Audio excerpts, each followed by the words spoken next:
Man waited nearly 50 years to open Christmas gift from ex-girlfriend.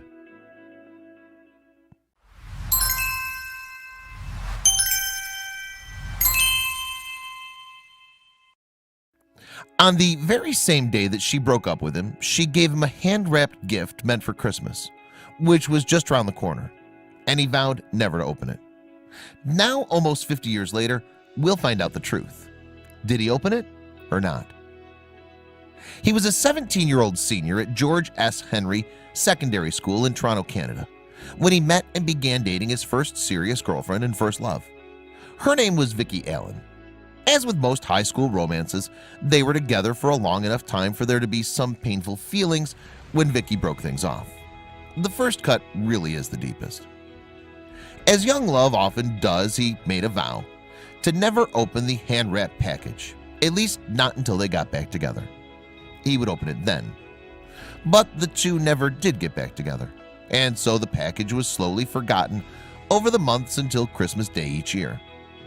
The two fell out of touch and both married other people, forgetting those days of young, flitting love. But each year, Adrian Pierce, now a married father of two, put that gift under the Christmas tree, along with all the others that were destined to actually be opened. Adrian's wife eventually put an end to the tradition by banning it from being under the tree. It is, after all, a strange thing for a married man to do, and besides, the kids kept pestering to open it themselves. After my family opened their gifts at Christmas, there was still one Christmas gift left, and it's the gift this girl Vicki had given me. I told my family I'm never going to open that present, Adrian told his family. But even though Adrian was no longer allowed to put the gift under the tree anymore, he still looked at it as it got closer to Christmas time each year. I kept it initially because I guess I had hopes that we'd get back together and open it together, Adrian said. Now it's just become a habit after 47 years of looking at it and having the pleasure of not opening it. For some reason, Adrian posted a picture of the wrapped gift on Facebook along with the story, and it got a lot more attention than he ever dreamed possible. Everyone wanted to know what was inside. Maybe I didn't want to know what was inside. It's more exciting right now not opening the thing, he said. After posting the story online, he decided he would try to find his old flame and began to look her up on social media. The internet search threw up a lot of numbers, and he even called a woman with the same name in Kelowna, British Columbia, Canada. But she was 91 years old and clearly not the lady he was looking for. I was almost shaking, I was so nervous, he said when he eventually dialed the correct number. He didn't get through the first two times he tried calling, but the third time's the charm, and finally he got hold of Vicki.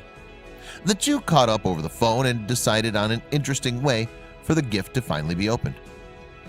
Adrian and Vicki decided to open the gift after 48 years during a fundraiser at the Christmas Bureau of Edmonton, which raises money for needy families, but with a twist. You see, Adrian swore he would never open that gift, and he was not changing his mind almost 50 years later. So how would it be done? Well, Vicki would open it, of course. On a Thursday, she traveled to the city and opened it for him. Standing next to him on stage in a packed cafe northwest of the city with his wife Janet watching in the audience. It was so long ago that even she didn't know what she had given him. And when she opened the wrapping, she exclaimed, "Oh no, I can't give that to him." The gift was a book entitled Love Is: New Ways to Spot That Certain Feeling, which is rather appropriate, as Vicki herself admits in an interview. I do not recall buying that book. I do not recall wrapping the book, and I certainly don't recall the book itself.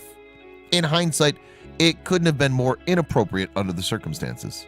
I couldn't have been less careless of his feelings, and it just goes to show how ignorant a 15-year-old can be.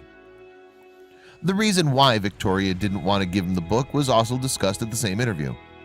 Well, yes, it is a bit of a surprise, and yet I know the backstory that on the day that Victoria was buying this gift for me, she fell for the other guy. So she figured she'd got the present for Adrian, so might as well give it to him.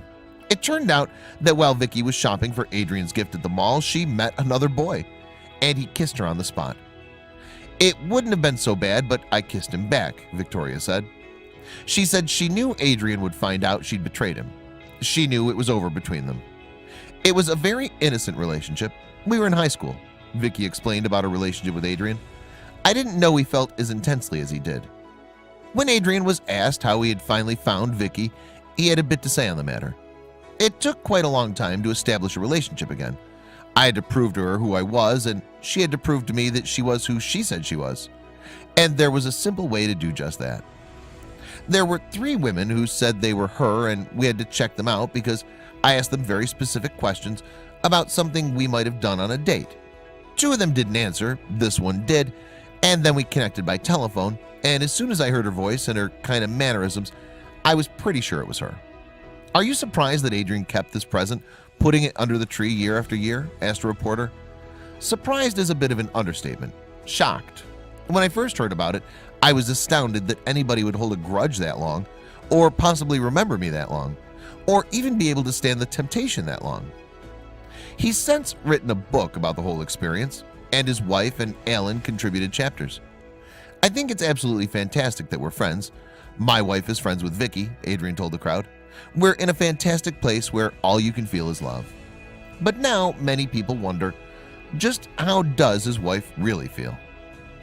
Adrian still placed the dog-eared gift under the tree every Christmas because he enjoyed the mystery of it. But eventually his wife put her foot down when their daughter, then 5, wanted to open it. She said, "Daddy, when you die, I'm going to be able to open it, right?" I told him he could keep it, but we just didn't want the gift out in public, she explained. "I'm pretty sure in our relationship I've never been jealous." And all of this came to be due to a friend who knew them both in high school. He sent Victoria a link to one of the many articles written about Vicky. Vicky responded by clicking like on some of Adrian's Facebook posts, and Adrian figured out who it was. They got in touch, and eventually Adrian and his wife were invited to meet her. What a small world.